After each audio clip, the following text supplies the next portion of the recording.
Well, good afternoon, and thank you once again for tuning in to the Raymond Hall Show. I'm your host, Raymond Hall, and Erica Flynn Walker is still out, so we're going to just acknowledge that we wish her all the best in her endeavors and look forward to her return. We have in studio with us today Mrs. Crystal Davis, and she and I have a history of working together in the community. Today we're going to be talking about something, two things that's a little tough to talk about. One of them has been being discussed from every end of the country, and that has to do with the divisiveness that's going on. It's interesting how you can come up with the word divisiveness or hate or anger or whatever it is. But you remember Mrs. Walker talked about the preamble being like the door to her grandmother's house, and how because she lived in the house, her perception of what went on past that door was different than what some people, when they came to the house at different events of the year, family gatherings or those kind of things, what they saw from the front door of the house. So now we're talking about the Kaepernick. We're talking about, first of all, it was something interesting. There was a veteran that told him that instead of doing what he was doing, to take a knee, because a knee symbolically for a veteran means something totally different. So Mr. Kaepernick asked the veteran that he was a ball player with him, and he asked him, well, hey, would you take a knee with me? He said, no, man, I'm a veteran. I'm not taking a knee. I'm going to stand and hold my hand over the heart. But if you want to make your statement, rather than to sit down like you were, to take a knee, then people who understand what taking a knee means, taking a knee. So I thought that was really interesting. And the other thing is, let's look at some things in the true light of day. When someone becomes a part of active military service, you're given some commands that you don't want to obey, and you're given some orders by some people you don't really want to receive it from, Yes. But because you took an oath to defend the nation against all enemies, foreign and domestic, you do the very best you can, and most of the time the best that a person does is both with honor, and they do it with dignity. Yes. So even when you're standing one of those posts, you do it with honor and dignity. And sometimes you encounter things that are with you in the course of service, and sometimes those encounters may be at the cost of loss of limb or life. Yes. So there's no one fast rule about the flag. I heard a man say today, why he don't understand. Some people use the flag and make it a head rag, and some people fold it up as a handkerchief and let it hang out of their pocket. And everybody's doing everything with the flag. And when you look at when all of this was really done, like that preamble in the Constitution, it wasn't talking about African Americans. Right, many generations ago, we were not included. Right, we were not included. And that's the whole purpose of this show, the Raymond Hall Show, is that it's a different conversation. Mm-hmm. And the different conversation is we are an exceptional people, and this is not just for Black people, African Americans. This is for the nation, because when you look at the course of the nation, no matter what corner your community comes out of, that community is there because of the contribution of service of the people that have served. Okay, it's not just active military service is recognizable. Somebody come back in a uniform and people salute them, and you have these really life experiences. But it's the teachers that's in the school. Yes. They have a job, but it's the way they do that job that moves that job from just a job to their performing service. Those are the future citizens, the future leaders, the future workers of America. So when you do your job, like I say all the time, when you do your job, the biggest benefactor of you doing your job is you and your house. Right. But when you give service, the benefactors of the service are people in the community, and sometimes that community service, somebody in Washington or somebody in Texas or somebody, in Arizona may say, hey, that's a pretty good idea, and let's make it a federal law. And that's the way things go. So today's show, we're going to be talking about two things. We're going to be talking about, take a real look once again at this idea of who really can call what. I 45, I got all the respect for 1600 Pennsylvania Avenue. I got all respect for the office of the presidency. I really do. The seat. I'm a old Marine and I'm a veteran now. Let's not get it twisted. I don't have no memories or allegiance to roll that clock back. Gosh. Okay, so I'm just a veteran. Yes. But the Marine Corps is called the president's own because the Marine Corps is the only branch of service that can be moved by the president without an act of Congress. Well, how about that knowledge? Yeah, they do what they want to do. But the Marine Corps is the only branch of service that the president can send anywhere in the world without an act of Congress. How about that? Okay, so that's what makes it special to me. And when you have a person that don't seem to understand, the power that you have, you get to call in other dignitaries and other leaders of countries Rocket Man.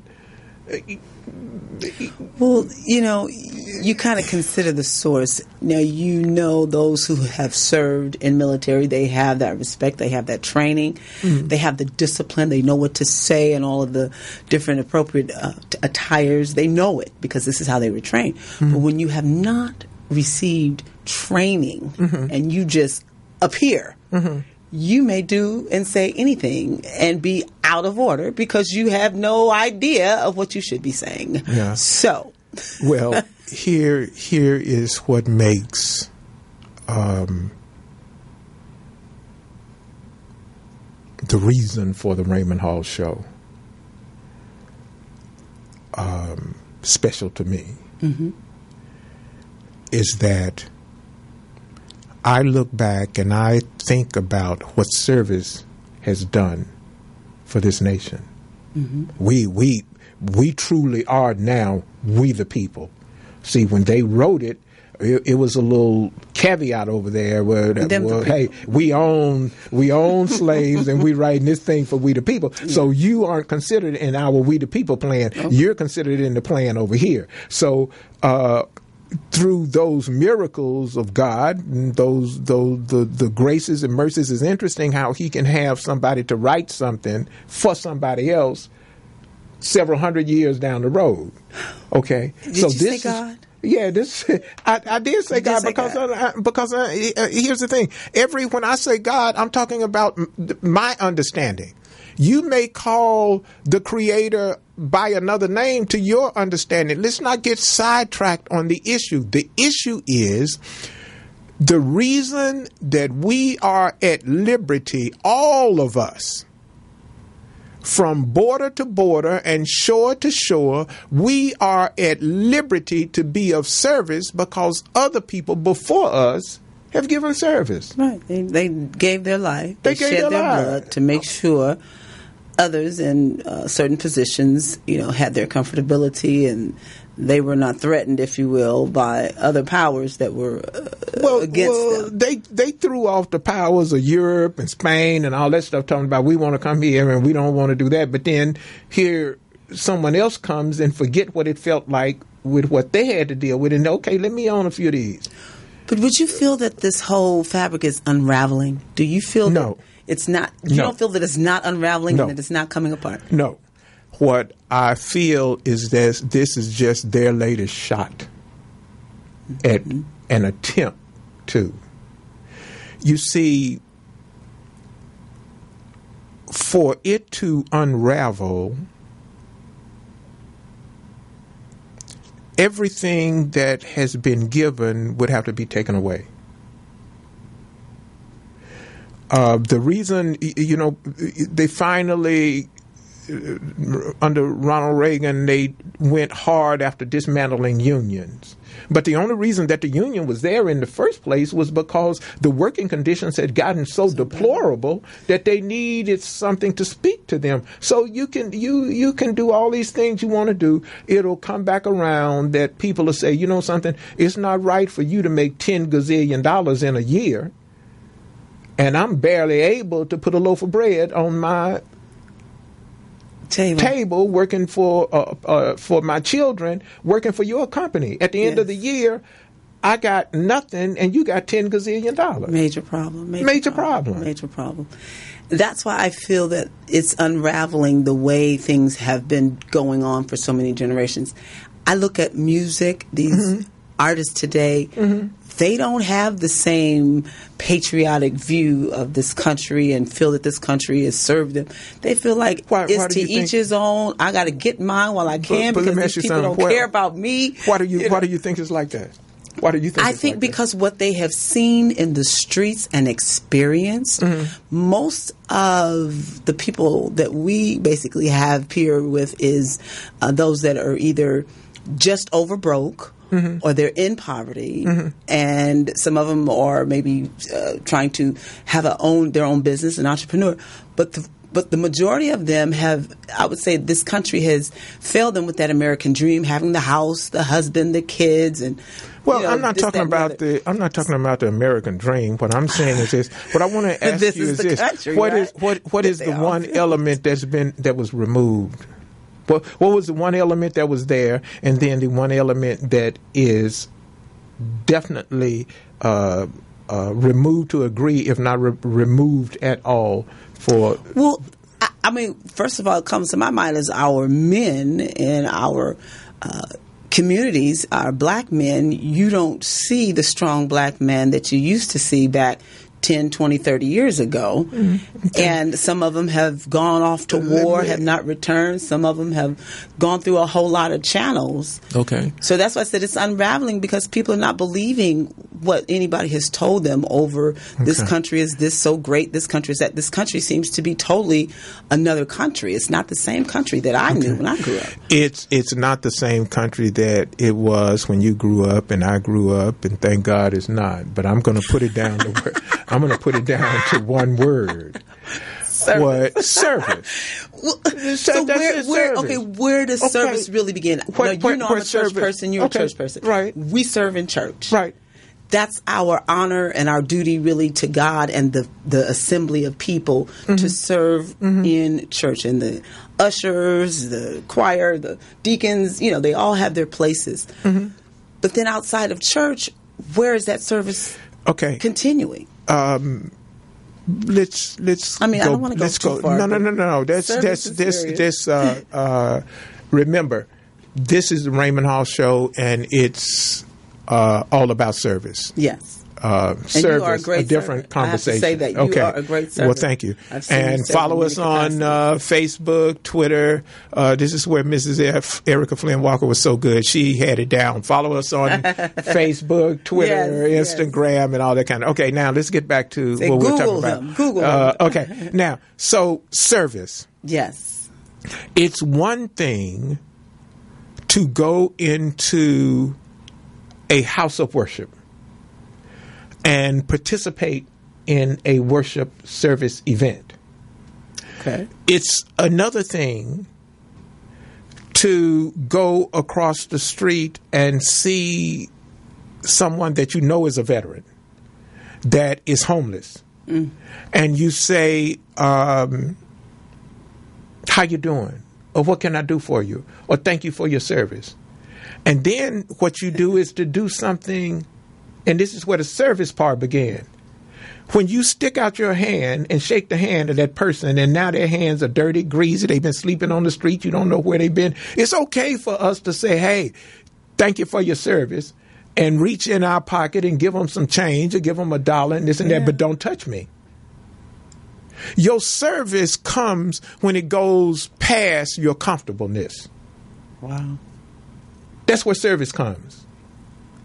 See, not just the comfort of it ain't a about sandwich and giving to you. You want to touch them and cleanse them. Coming to Morris Media Studios, and I thank God for Felicia Morris and Morris Media Studios here in Leimert Park.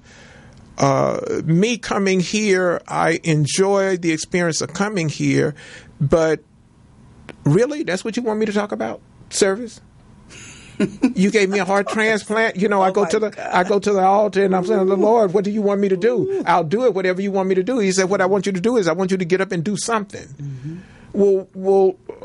Okay, I'm ready. Do I get to drive in big Mercedes? Do I get to get in houses that lean on the hill? Do I get to fly around? So you know what it is? And he visit. The fatherless. The widows. He said, I want you to get up and do something. He didn't tell you what? He doesn't tell you what. What he does is he clothe you all of your life what he has sent you to do. Okay.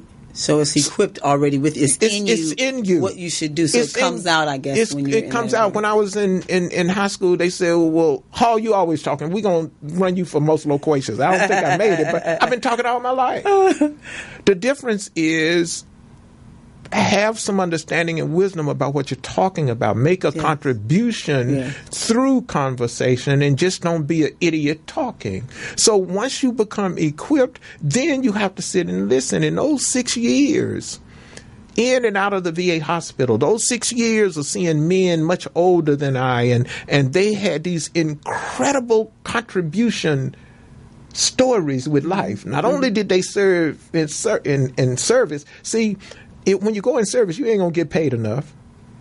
You're not gonna like where they send you. You're not gonna like who you live with. You're not gonna like people talking to you like they talk to you. But still, you're gonna step up to the plate and do the absolute best you can with what you have. Mm-hmm. That's the service part. How do we think? Why do we think that Montford Point was so important? Montford Point was just Montford Point is where the first black Marines were trained at. They couldn't be trained with white. Point. Yeah, when you go and look it up now, they make it like it's some really nice place or this and that. But when Montford Point was started, that was where black Marines had to go to get trained. God, see, that's a problem right there, segregation. No, it's not a problem, because what it was, these young men that said, I will be a Marine, I will do what it takes to be a Marine, they straddled up in consciousness so that they could be an example for people to look at many years down the road.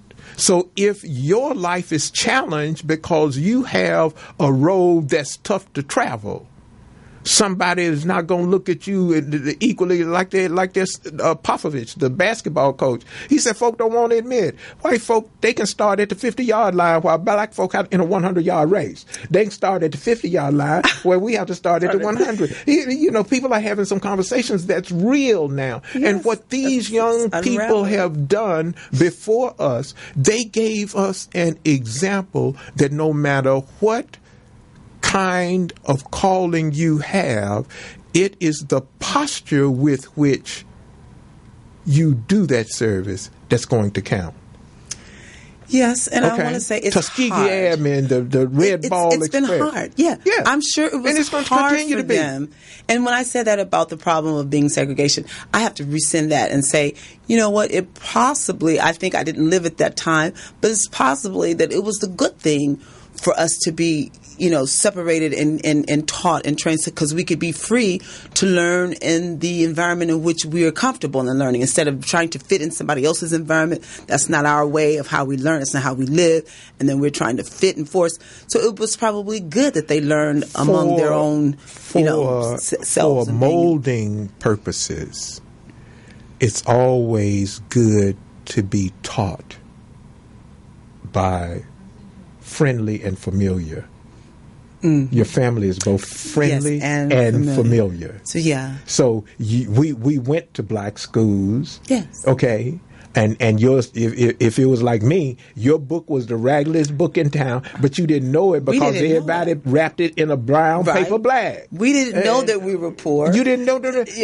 And see, the thing about it is we are rich today because when you read the preambles, a document that was written hundreds of years before the blessing of the document came upon us, that's a clear demonstration that I'm going to put everything you need for you before you get to what you need. Let me put it another way. and like I said, if you want to engage in progressive thinking, okay, if you're in a corner somewhere trying to turn the lights out, just leave me alone. Okay? You got some of those. I know, it's okay, though. They're part of the world. Look, I don't care what book you read. When you read that part of the creation, whether you're reading the Quran or whether you're reading the Bible or whether you are reading, there's other truth books that I've read, and the creation always is out there.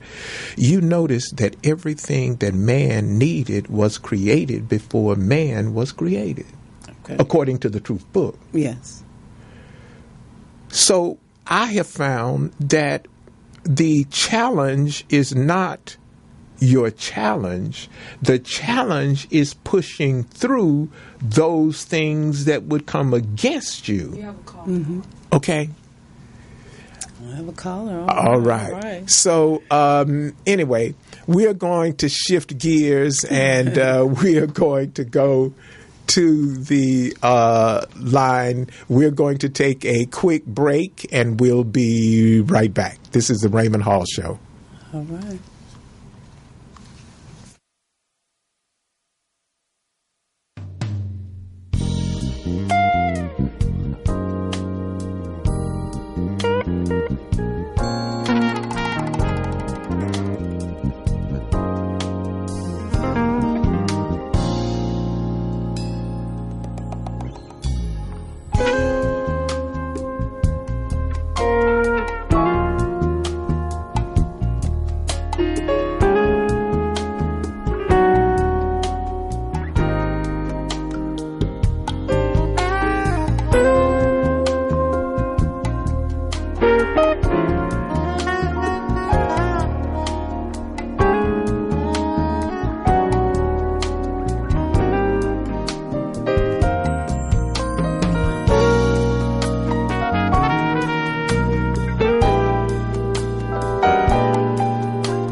And thank you for staying with us. Again, you're looking and tuning in to the Raymond Hall Show. This is Raymond Hall, and here is where we have a different conversation. We are going to shift gears now.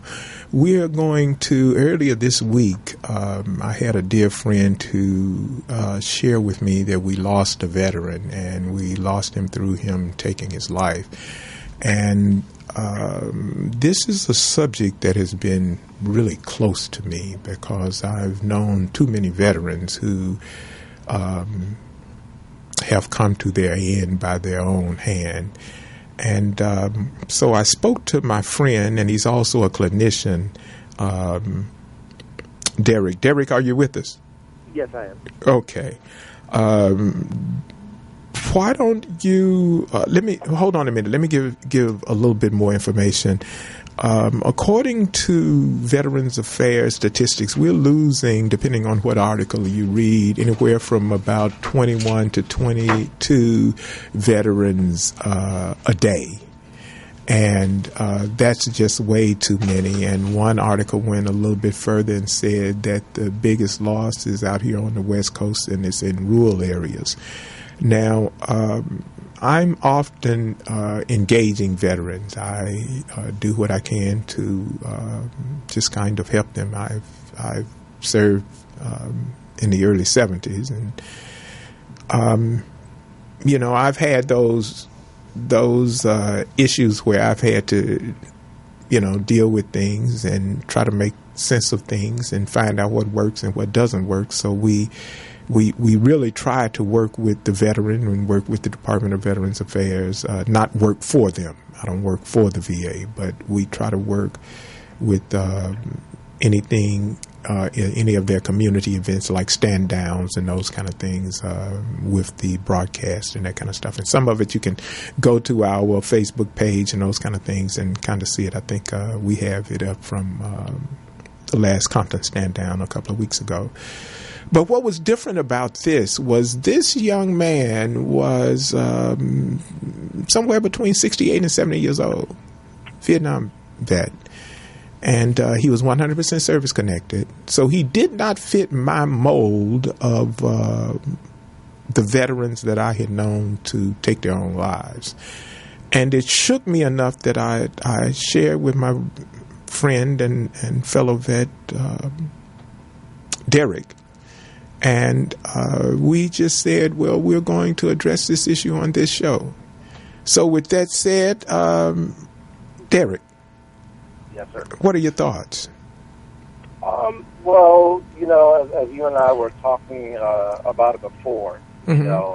As far as the percentages of veterans who are committing suicide versus those who are trying to get help through the VA versus those who are dealing with it on their own. Mm-hmm. And I believe, if I remember correctly, it was like a 30% higher rate with the veterans who are actually trying to get help. Yes. One was 38 point something, and the other was 9 point or 6 point or something like that. Right. It was like 8 point something, and we kind of rounded them all up to the 9. Mm-hmm. And so, speaking as a veteran who has PTSD, mm-hmm. The process for which the VA uses can sometimes open up a door. Yeah, we talked about that. They don't close. Mm-hmm. And so, you have to basically talk about the trauma in order for you to get your disability or compensation rating. Mm-hmm. And then when you leave, now you're left alone to deal with that trauma. Right. And so that has been the course of action, and a lot of veterans are suffering from that, to the point that a lot of them, 30% more, are committing suicide versus those who just keep the door shut in the beginning. Yeah. Well, as I shared with you, we both talked about the same thing, because that was my experience, and in my early years, it just wreaked havoc in my life. Right. Yeah, it just you go in and they would talk to you. Oh, let's talk to you about this event, and you talk about it, and then okay, well, it's time for me to see my next patient, and then wow, what? Okay, well, you almost wanted to say, well, can you put me back to sleep, and when it's my time again, wake me up, because you did not want to go home with that door open. It just it was too much to put on somebody else. Right. But put on somebody else we did, and so what's the answer? What do you think is to have 22 a day? Right. Okay, if you roll that times 3, that's 66. Mm-hmm. So you're talking about better than 600 veterans dying in a month? Yeah. Is that my math, or is that? No, that's about right. 30 days times, 22, and then you start multiplying that by a year and decades. The numbers are quite frightening. One of the things that a trend that's been going on with the VA, I would probably say within the last 5 years, is that they're starting to recognize the benefit of alternative care. Okay. And what I mean by that is a lot of veterans now, they provide them with an opportunity to go to, say, yoga for meditation. Things that quiet the mind and to give the veterans some type of stress relief, stress reduction, anxiety, teaching them about breathing methods, and et cetera, even like art, just things to relieve just enough stress so that it can become a little bit more manageable. And they're noticing that as the veterans are finding these ways to kind of cope, then those are the ones who seem to have a higher rate of not resorting to the unfortunate, like whenever you have no hope, that's when people are at the door of possibly committing suicide. Yeah. So the whole idea is to reduce the stress and give the veteran hope to get them through to the next day. Yeah. I remember 93, 94, when I was told I had to close my company, and it seemed like everything that I had, I was losing. I was losing my company, losing my home. They had told me that I was going to need a heart transplant, and that was so foreign to me. This was before the VA. This was a doctor that was charging $1,000 an office visit. And, so that's how I got to the VA. I ran out of them $1,000. So, so the VA, when I was waiting, I ran into this young man, Charles Ellis. I think he's a part of county government now, I'm not sure. But he worked at the VA back then. And I went to these classes, and every time I went to these classes, I heard my story. Even though I didn't have to go to the class, I was just waiting for a transplant. I was just living there because I needed a transplant. And I heard the story of the alcoholism. I mean, I went to school, I went to work, I had a family, and I didn't call myself an alcoholic. Somebody drinking mom's cognac, you can't be no alcoholic. We were alcoholics when we was drinking that Boom Farm wine in service. But now, I own a company and I'm a family guy, and so I'm drinking mom's cognac. I'm not no alcoholic. Biggest alcoholic it was. Oh my gosh. Yeah, biggest alcoholic it was. And so anyway, I went and I heard my story over and over and over with the guys that was living in the domiciliary. And Mr. Ellis was the only person there that could talk about things and know how to close that door. Because you got to imagine something. Now, we are all veterans in a domiciliary on all floors in that domiciliary. Now, imagine all of us got issues and all of us get our doors open and don't nobody close them. Yes. That was no, okay? Yeah, but that's not a good recipe. Yeah, not a good recipe. But he was good at getting us to see that we needed help. Okay. I got a call yesterday, Raymond, and it's someone that I think I have tried to connect you to before, Anthony Williams. He's, I think, the president of the National Association of Black Veterans.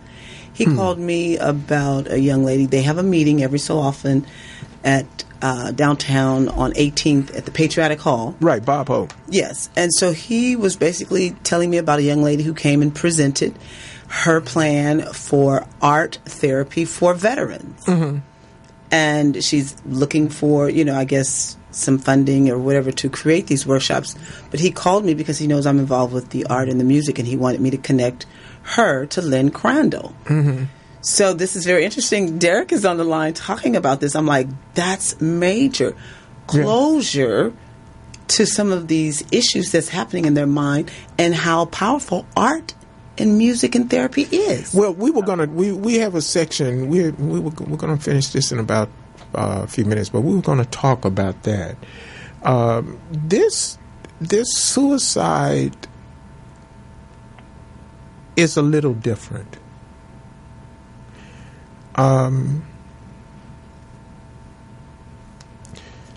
Imagine if you had blood on your hands, but you constantly washed your hands because you just can't get that blood off your hands.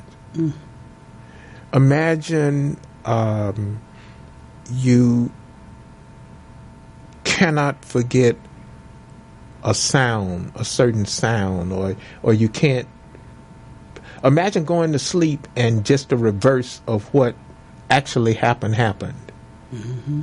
Okay, in other words, you were running, and now somebody is chasing you.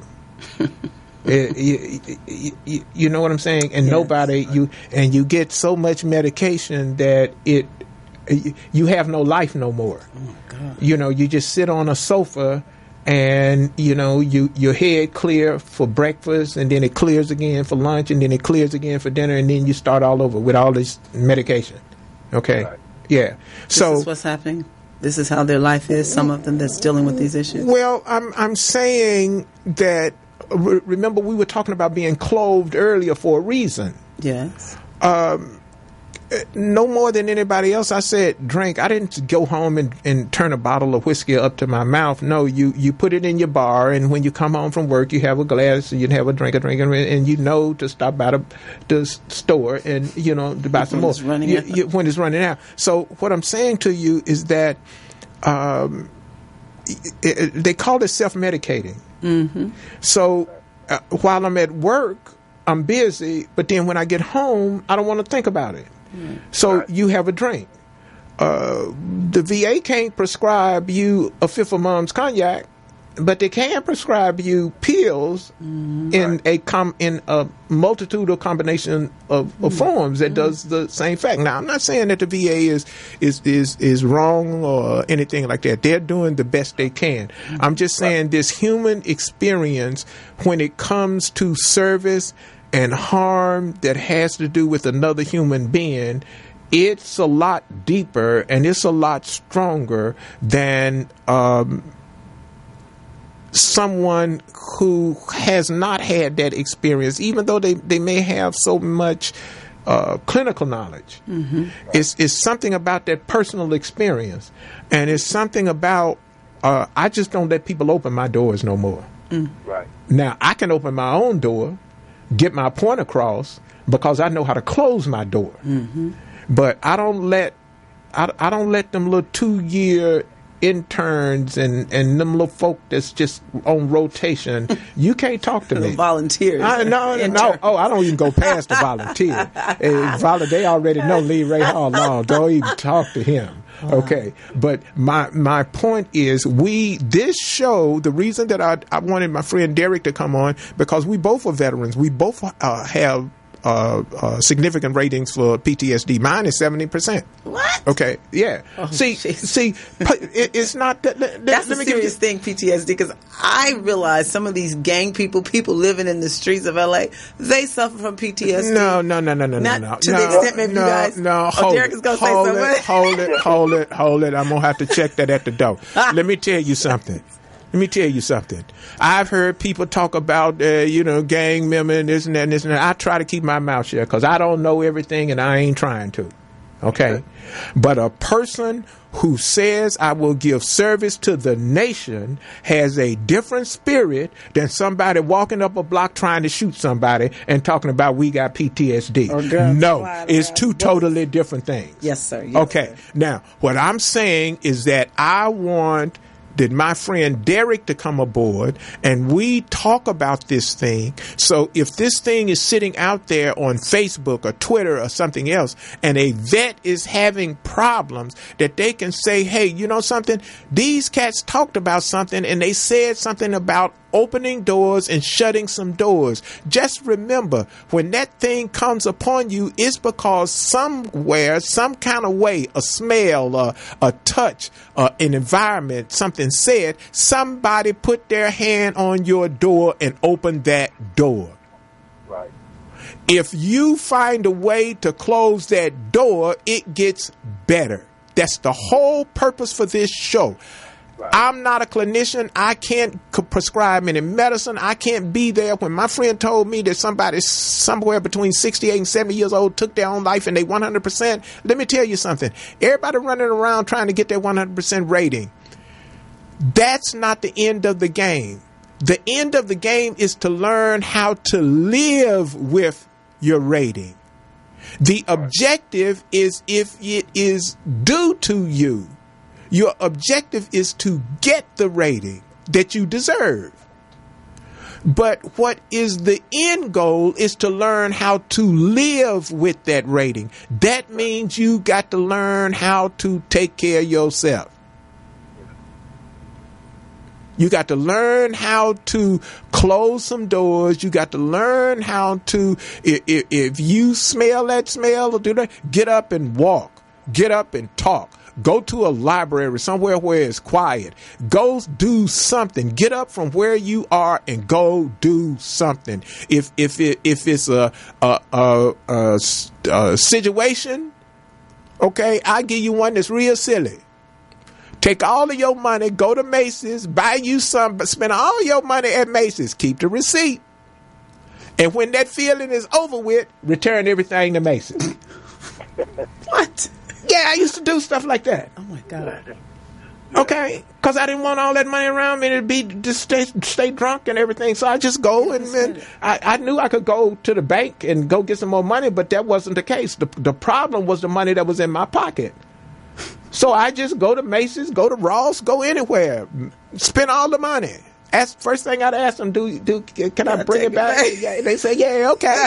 Oh, God. I spend all the money because sometimes the feeling doesn't last but a little while. Sometimes you'll get angry or something about something, and you that thing that will enable you, that money was going to enable me. So I go right into Macy's. So what are you telling them to do now? Is there something that you're offering? They can come to you, call you.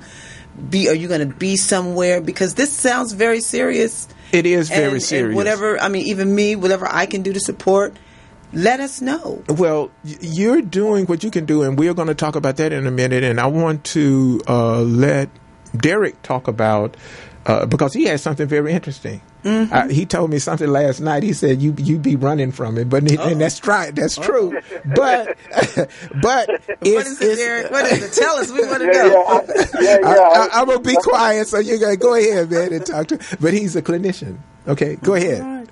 So one of the things, as Mr. Hall stated, is that we both suffer from PTSD. I also have a 70% rating with PTSD. And I came across something a couple of years ago that helped me to manage. And that's what it's all about, that tape that's being played in your head, being able to cope, being able to manage, and almost kind of desensitize or release some steam so that you can see the light at the end of the tunnel. And the thing that I'm referring to that has helped me is called hypnotherapy. When you look at all the alternative methods that the VA is utilizing that's actually being effective, especially when you're using it as a team along with a psychologist and a psychotherapist, it's all about shutting down the conscious mind, because that's where the tape is being played over and over and over again. So you want to try to put that tape on pause. So with what hypnotherapy does is, like, when you deal with a psychologist or a psychotherapist, then they deal with like a cognitive portion, a conscious portion, to try to get you into what caused the trauma. And then when you bring up the trauma, then it brings up an emotion. It brings up a mental state and that's where the problem exists. Right.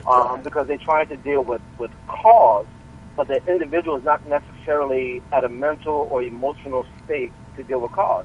Yeah. Some of the stuff you forget, because the way the mind works is it'll black it out to protect you. So now you're digging, and you're pretty much resurrecting that thing. So now you go into this loop or this cycle. Right. So what hypnotherapy is the same thing. Hypnotherapy, it has a cognitive portion, but it doesn't deal with cause. It deals with behavior. Okay. For example, if a person who has PTSD, like one of the things that one of the symptoms of PTSD is you no longer enjoy doing what you used to do. Mm-hmm. You know, so what a hypnotherapist does is say, okay, let's deal with that. Not cause, not why you don't enjoy it anymore, but let's deal with what did you used to like to do. And let's just say, for example, for me, it was salsa dancing, right? So now the hypnotherapist can get me to a point of relaxation, shutting off the conscious mind, dealing with behavior, because we all deal in patterns. Yeah. Well, Derek, let me ask you to do this, because we have very little time left. We're inside of that 10-minute mark. Why don't you give the audience some contact information? Okay. And they can always, get with you, and you can give them a more in-depth. I just wanted I wanted people to know that there are alternatives. And it would really be remiss of me if I didn't share my little silly side of the coin, how I used to go to Macy's, buy some, but also the side of the coin where persons like yourself who are professional have really been able to help people through your professional career. So how do people contact you? They can contact me two ways. You can contact me at focus2hypnosis@gmail.com. Mm-hmm. Or they can call me at 562-209-2804. One of the things I do want to put out there, because it's a legal thing and it's important to know that a hypnotherapist is not a licensed medical professional. Okay. So if they want help in order to help a veteran, then there needs to be a referral from their psychologist or their psychotherapist, and I can help them get that. That's not an issue, but it's more about putting together a team. Okay, so Derek, we really got to cut out. So there's Derek Williams, and give us that number one more time. It's 562 209 Okay. 2804. 2804. Okay, well, Mr. Williams, thank you so very much for coming on and sharing that with us. The thing about this suicide just rocked me, because it was an older veteran, and he had his rating, and something still caused him to, take his own life. So you who are having challenges, we want you to have some options. Okay. Get up and do something. Okay. And if nothing else, if you think nobody is listening, pick up a phone call. I've never called the VA hotline, but if you think it'll help you, please do that. Yeah. Okay. And one other thing that I can share with you that would be vitally important: share your service experiences with someone else. Don't take those experiences away like that. Share them with someone. Let that be your reason for sticking around, that I'm going to share my experience, that it may be a help to someone else. I'm not saying that what you're dealing with is not serious. I know it's serious. You just heard a tip of the iceberg of what I went through. Okay, I'm not going to tell you about the dark days and the hard days. I'm not going to tell you about the days that I just went from wall to wall and just couldn't make it past a window. So I know, I'm not going to say I know what you're going through. I'm saying I know what that door may feel like. I know what my door may feel like, and it's not a good thing. Put everything that you've experienced to work for you and share that service experience. Okay? We're going to, Derek, don't go nowhere because this involves you as well. Now, Crystal, you're involved in a family restoration project. Yes, you can call it that. Okay. Now, talk to us, share that with us. Well, Family Love Outreach Workshop has been something that I feel that the Holy Spirit downloaded to me back in the early 2000s, and it is definitely designed to bring family together in every capacity possible, to live and work together, have peace, harmony, to financially excel by pooling resources, gifts, talents, creating that corporation type of a life within a family, which we just know that we needed. So this is happening in a presentation form for about an hour. Next Tuesday, October the 3rd. There is a connection that I have to the USC Art Gallery. There's a USC, CSC, I will say. CSC stands for the Clinical Science Center at the Health Science Campus of USC up on Soto. So I have information, and the invitation is early in the morning at 7:30 a.m.